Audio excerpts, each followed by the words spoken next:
Hvad sker der, folkens? I dag så skal vi spille Backrooms i Minecraft, og det bliver crazy stuff, yes. Trust me. Vi kommer til at se forskellige levels, forskellige verdener og forskellige monstre. Så det bliver meget spændende. Gør jeres popcorn eller et eller andet klar, snacks, og så ja, lad os bare sætte i gang. Jeg havde læst, at den måde vi kan komme i Backrooms på, det er, at hvis vi bliver begravet i noget sand. Så det tror jeg bare, vi går i gang med. Noget jeg har lægget mærke til, det er, at vi har sådan en energibar her, der viser, hvor lang tid vi kan sprinte. Og lige nu kan jeg ikke sprinte, fordi den er i gang med at reload. Så ja, lad os se, hvis der er noget godt loot her, vi kan tage med til the back rooms.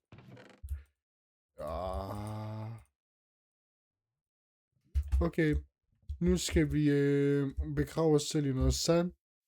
Og på den måde kan vi komme ind i back rooms. Skal jeg mere dybt ned? Der stod jo i spillet, at man skulle blive begravet. Så jeg tjekker lige en gang til.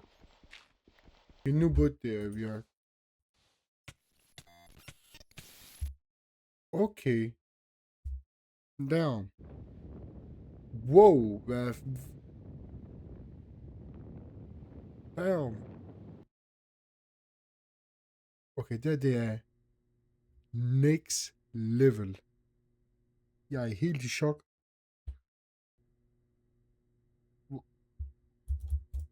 Bro! Det her... Det er ikke Minecraft, bro. Jeg nægter at tro, at det er Minecraft. Det er ikke Minecraft. Bro, det er legit backrooms. Okay. Som sagt, jeg har ikke nogen plan for, hvad der skal ske. Men vi får se. Indtil videre, jeg har okay meget liv. Jeg har ikke meget vand. Okay, jeg har en lommelygte i det mindste. Ej, hvor det er klamt. Okay, jeg går hen mod lyset. Jeg ved ikke, hvis der er monstre, hvor de er henne. Jeg ved, der findes flere levels. Så ja. Ej, jeg tror, vi skal spare vores energi. Hold da op. Det er fint. Det er okay. Men vi mangler mad. Jeg bliver bange for, at vi ikke kan sprinte uden mad. Måske kan vi finde noget. Ja. Wow. Can I get to the front office, please? To the front office. Thank you. Det er rigtig højt, det her. Fik en chok. Guys. Det er godt, det er meget nervepirrende. Men vi får nu at se, hvad der sker, okay? Vores mål er at komme ud herfra, fordi at... Damn! Det ligner sådan et legit spil. Okay, nu er vi i en mørk sted. Det kan jeg ikke lide. Men det er okay. Jeg tror, jeg håber, der er loot, mad, et eller andet. Oh my god. Can I get to the front office, please? To the front office. Thank you. Okay. Jeg får rigtig meget nyere på. I skal tænke på, at jeg spiller min værelse. Jeg har slukket et lys. Det er klokken er 00 om natten, eller om morgenen. Og jeg har stearinlys ved siden af mig, så... Ej. Det er rigtig klamt. Okay, lad os bare se, hvad der sker. Men ja, indtil videre, så... Wow, jeg kan også zoome ind. Okay. Lige nu sker der ikke så meget. Wow! Okay, jeg tager det tilbage. Jeg kan ikke se noget. Okay, nu begynder vi virkelig klamt det her.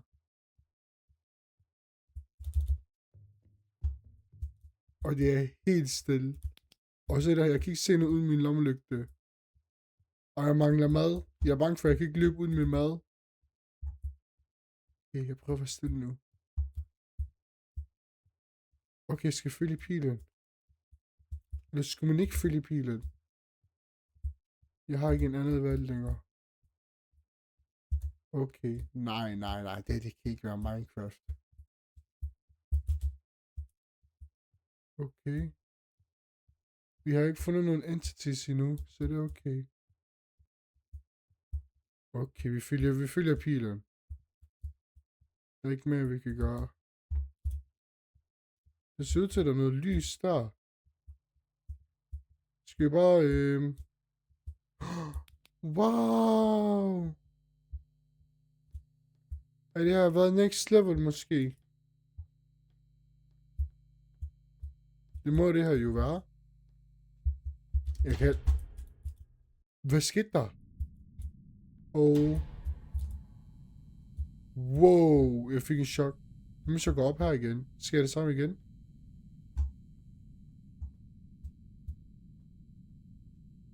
Nej, den er låst. Okay, så det er meningen, vi skulle komme herned. For nu kan vi gå tilbage. Jeg er meget nysgerrig på, om der er loot, du ved. Jeg har stadig min inventory og alt muligt andet. Så lad os se, hvad der sker nu. Ej, det er så klamt. I ved det ikke. Wow. Oh my days. Det bliver ved med at blinke sådan der. Hvad er det? Ja. Nogle gange, når de lys, det blinker, det trigger out min hjerne. Men det går roligt indtil videre. Jeg ved ikke, hvilken level der det er, fordi at... Ej. Det er ikke en godt tegn, det her. Ved du hvad, stop med at blinke. Har vi en elektriker her? Hvad er det her? Jeg ser lys, når det er bare lygte. I can see you. Okay, det er fandme klamt, det her. Nej, det er det. Jeg får gåsehud. Jeg kan ikke se dig i hvert fald. Jeg kommer bare klar til at sprinte. Og det er zooming. Det skal huske, jeg kan zoome. Ej. Skal jeg gå væk fra lyden, eller tættere på lyden? Det ved jeg ikke. Jeg kan heller ikke sprinte længere, på grund af madmangel. Nej. Okay. Hvad vil jeg gøre nu? Jeg kan ikke sprinte. Nej, den er galt, den her. Okay. Det er bare min egen fodspor, jeg kan høre. Nej. Jeg trigger out, jeg kan ikke løbe. Jeg mener, at jeg kan ikke sprinte eller noget som helst. Det blinker, jeg ved ikke, jeg bliver blindet med alle de her hvide prikker. Nej. Jeg er bange for, at det er et tegn for, at monsteren er tæt på. Jeg er helt ukendt med den her verden her, for det er ikke rum nummer 2. Rum nummer 2, det er sådan en poolverden med vand og blåt. Der er numre her. Hvad må det betyde? Wow, det er kæmpe stort. Damn. Jeg kan ikke løbe. Jeg har ikke nok mad. Jeg vil gerne løbe.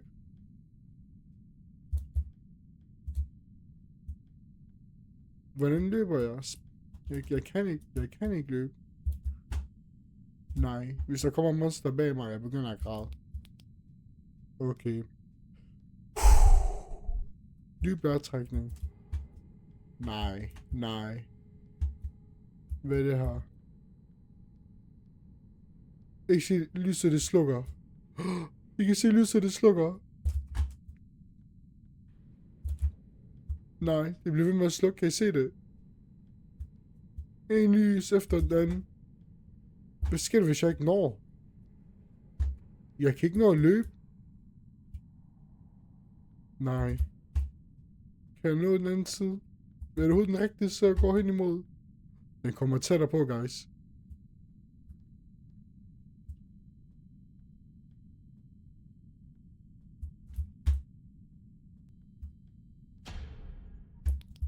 Wow.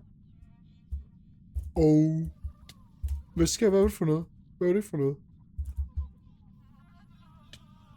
Hvad bliver jeg skadet af?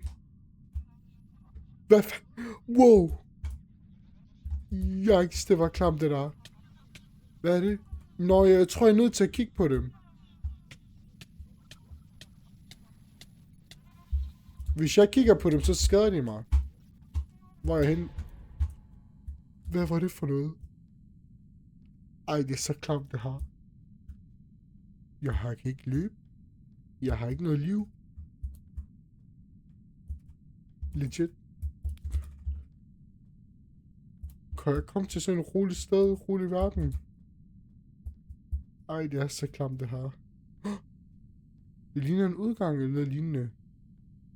Endelig. Endelig, mand. Oh my days.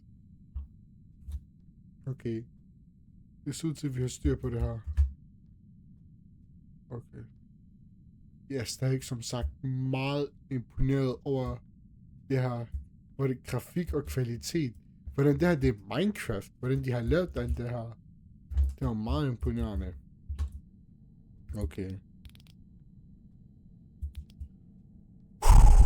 Dyb vejrtrækning, Hilal. Jeg tror bare, vi bliver ved med at tage... Og nu er vi nødt til at tage lidt højere også.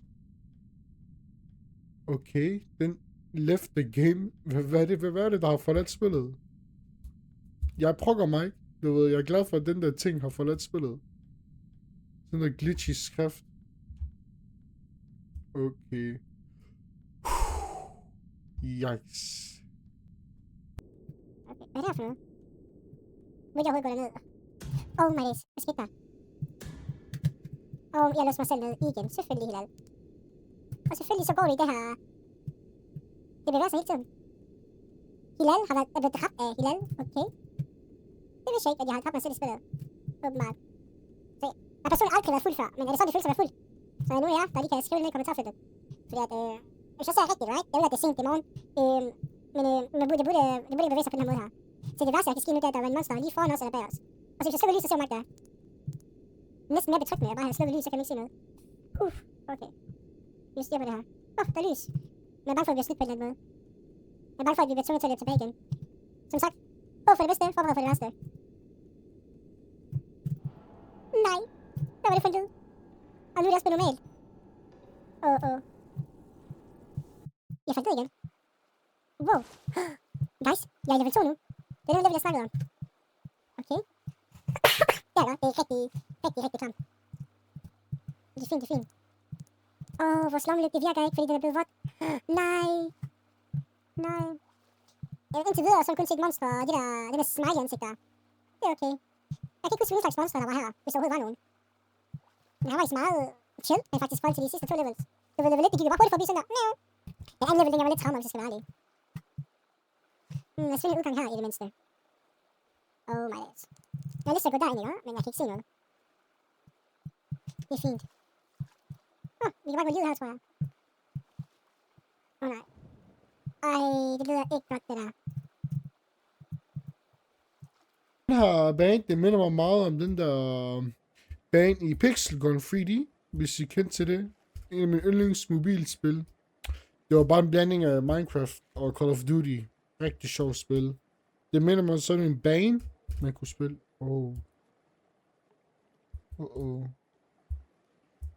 Jeg kan ikke svømme. Jeg har en halvandet liv. Jeg har ikke mad.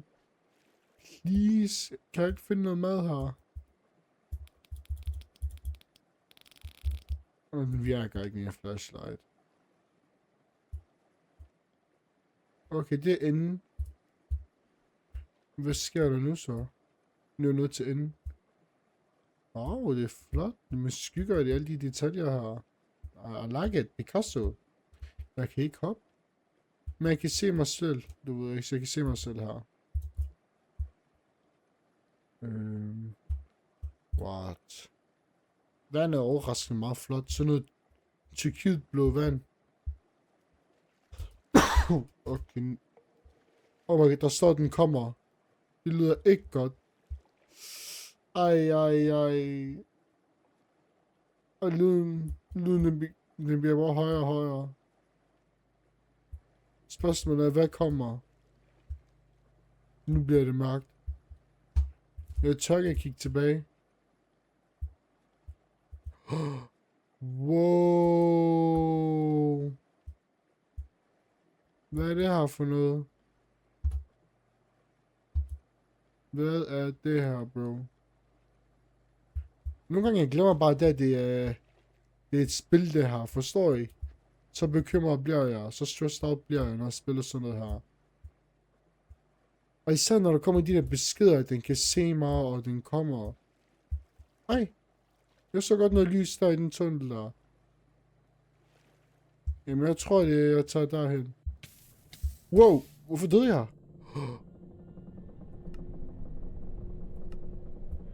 Wow. Min øre. Wow. Nu er der kommet syre, mand. Jeg kom i liv igen, heldigvis. Okay, alt det her, det er syre åbenbart. Men nu kan jeg det mindste løbe og hoppe. Det glemmer jeg, det kan jeg ikke. Helt ærligt, hvordan kommer jeg igennem her, når der er syre? Jeg er nødt til at gå den her omvej her. Det er fint, det er fint. Jeg kan åbenbart ikke dø, heldigvis. Eller ikke heldigvis.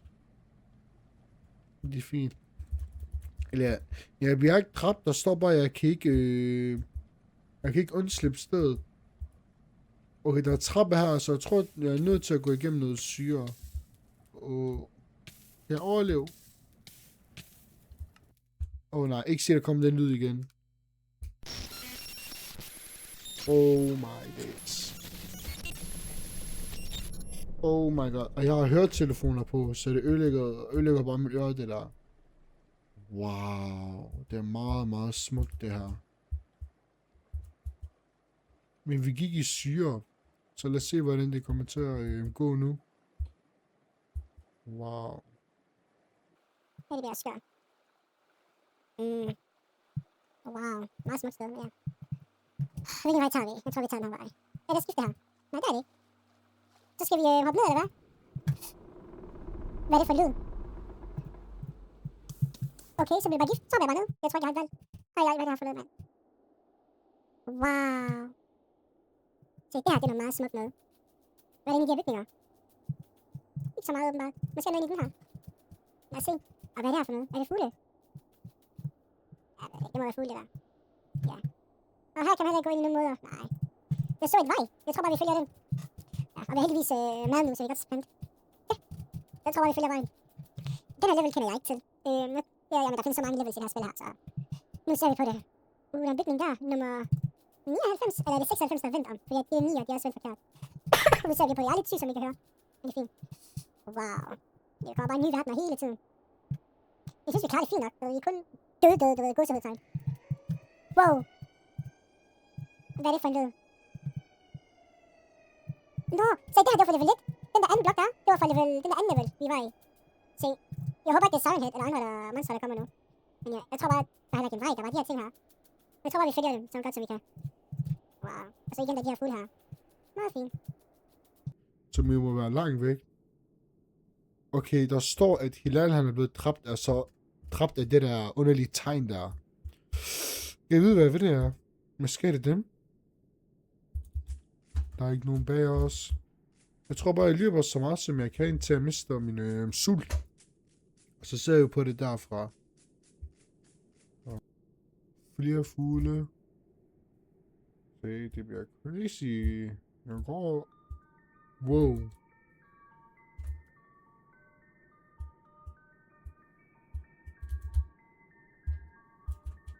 Damn. Jeg kan godt lide, at man kan bare se vindet ved krasset. Måske skal jeg følge krasset. Nej, det skifter. Ikke? Du ved, krasset, det går den her vej, right?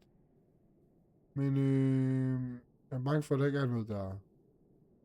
Måske skal man følge vinden. Du ved, gå med vinden, eller hvad end man siger i Amerika. Lad os tjekke. Så der. Wow.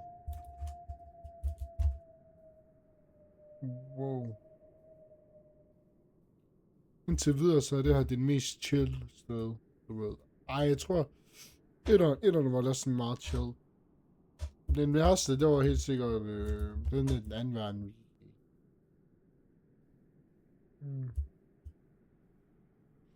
Jeg tror, jeg går hen mod krasset nu. Hvad er det her for? Det er bare en bygning igen. Jeg tror, jeg går halvt, du ved, hen mod krasset, og så... Jeg ved ikke helt, hvor jeg skal gå hen, fordi der er også monumenter og de her bygninger her. Jeg tror bare, jeg bliver ved med at gå. Nu står det åbenbart, at jeg har joinet spillet, men kan jeg overhovedet skrive med chat? Jeg ved ikke, hvordan man gør det. Er det så... Det er det ikke. Er det C? Nej, det var Zoom. Er det noget, det må det her? Ja, det er lidt pinligt. Jeg har glemt, hvordan man skriver chat her. Men det er okay. Der. Ej, ikke igen. Ikke igen. Hey! Endelig en tårn. Jeg håber virkelig... Down. Jeg håber virkelig, vi kan gå derind, så... Vi ser på det nu. Oh my god, og min lommelygte virker stadigvæk ikke. Vi kan gå op her. Lad os prøve det så. Lad os se, hvor lang tid det tager det her. Wow. Var det bare det? Jamen guys, det var rent faktisk bare det. Spillet blev slut. Jeg har tjekket det bagefter. Og vi har faktisk gennemført det og overlevet det. Så jeg vil lige sige tusind tak, fordi I så med. Hvis I har andre idéer for, hvad jeg skal spille eller lave, så skriv det endelig i kommentarfeltet. Ellers vil jeg bare sige, ellers igen, tak for det, og husk at like og subscribe.